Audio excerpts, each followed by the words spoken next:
विजय हा खूप स्वप्नाळू मुलगा होता. त्याला मोठं व्हायचं होतं, नाव कमवायचं होतं, लोकांनी त्याचा कौतुक करावं असं त्याला वाटायचं. तो नेहमी म्हणायचा, मी एक दिवस खूप मोठा माणूस होणार आहे. पण विजयचं एक मोठं दुर्गुण होतं, आळस. सकाळी लवकर उठणं, काम वेळेवर करणं, सतत मेहनत करणं, हे सगळं तो नेहमी उद्यावर ढकलायचा. त्याचा मित्र सुरेश मात्र वेगळाच होता. सुरेश रोज वेळेवर काम करायचा, शिकायचा आणि हळूहळू पुढे जात होता.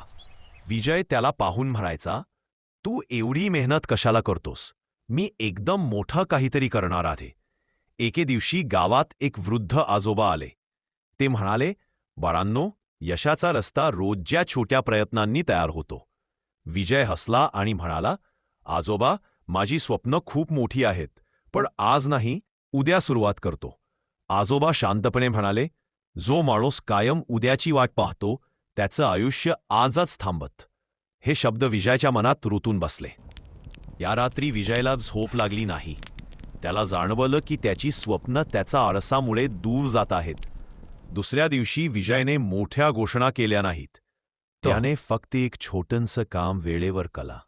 हळूहळू तो रोज काहीतरी करायला लागला. महिन्याभरात त्याचा आत्मविश्वास वाढला.